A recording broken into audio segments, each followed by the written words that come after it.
What's up guys, today I'll be talking about modifies and how they exactly work. So in order to find modifies, you have to go to your daily tab and click on modify partner.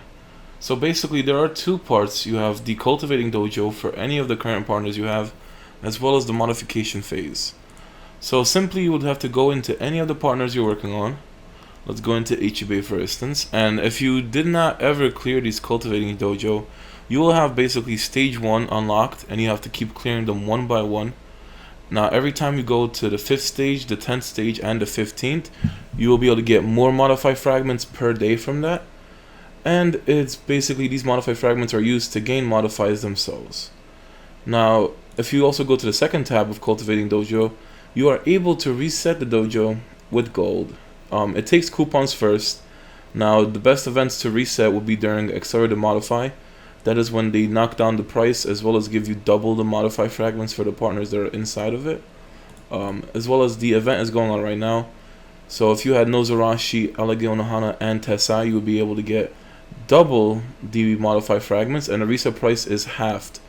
And basically now we're looking to the modifiers themselves. So looking at Ichibe, each modifier requires the character's own modify fragments, which are obtained from his cultivating dojo, as well as you have these universal fragments which can be obtained from events, even using the inherit function.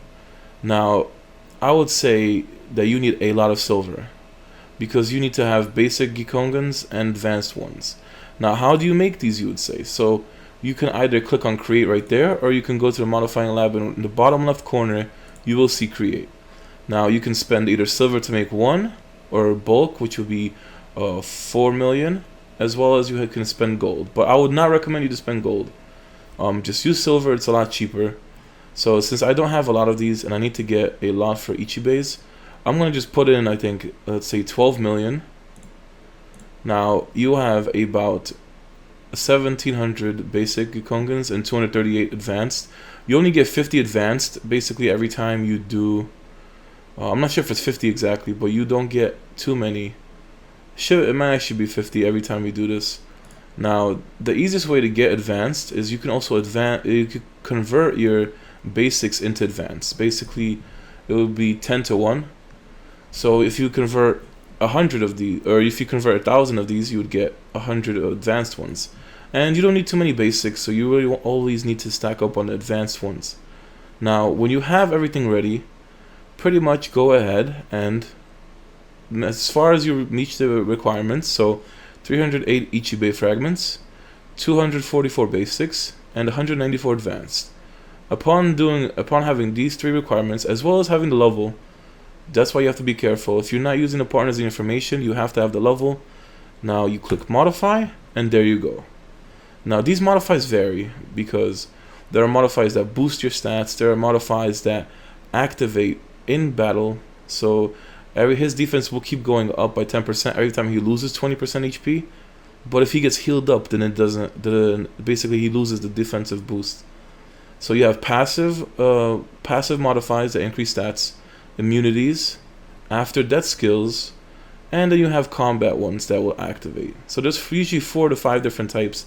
Now, unique partners such as Namaya, he has a halo, which is basically something that activates upon him being in the formation.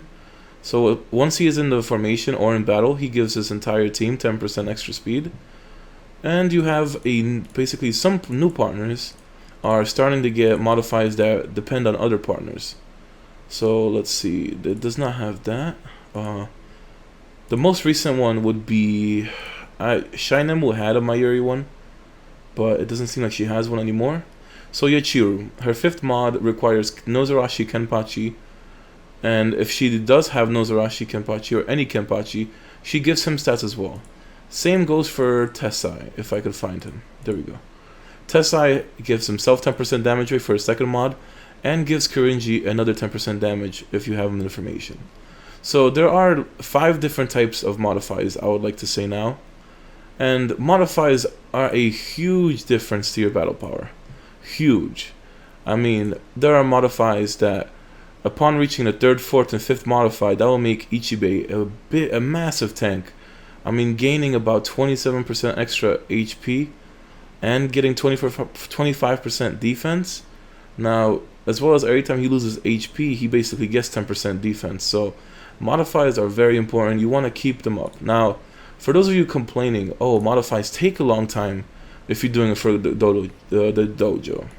Now, the way you can get it, speed it up basically, is you invest in tavern partners and you just inherit them. Thanks to the inherit function, we have modification inherit, and you basically will have to select any partner that's above their third mod. You can't reset anyone that doesn't have at least 3 mods. And you can go for a normal inherit, which is 50 gold. That gives you 581 universal fragments, which are the almighty modifying fragments. And you'd get them in chests, and basically you just use them. And then you can feel free to modify anybody we want. Or you can spend the 500% gold, and you get 80%. So it is a significant difference. But I would say always stick with the 50% or the 50 gold for 60% just to save yourself some gold, unless you don't mind topping up. But as far as the best partners to reset, I will have to tell you that Harrybell is by far the best. She gets 26 fragments a day from completing this. It is a known bug, or they might have left it intentionally, but basically she was stuck in the accelerated modify phase and just gets 26 a day now. And you need about 1,000 to reach the 5th modify for a tavern partner. So every 1,000 I basically inherit Harrybell, and you do need level 95 for Harrybell. So Harrybell is the best with 26 fragments a day. Then you have Kisuke. Kisuke I believe gets 23 fragments a day. He's also one of those bugged out partners. He also needs 1,000, and he needs level 100 because he is from the level 80 tavern. And I'm not too sure about Retsu no Hana, but some people told me that she does give 20 a day, and I just don't remember if I even tried it. But if she does give 20 a day, then she would be tying 3rd place with Korinji. And for her, I believe you will need a level 105 since she is from the 90 tavern. But then you have Korinji for all those heavy spenders that basically top up a lot and have a full event team.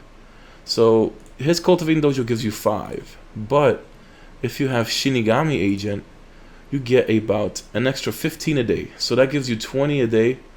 So Korinji is tied as basically the 3rd best next to Retsu no Hana, as long as she gives 20.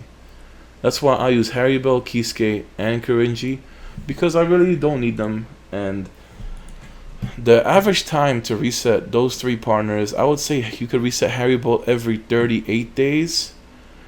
Yeah, Harrybell around every 38 days, Kisuke around every 45 days, and I believe Korinji is around 48 days.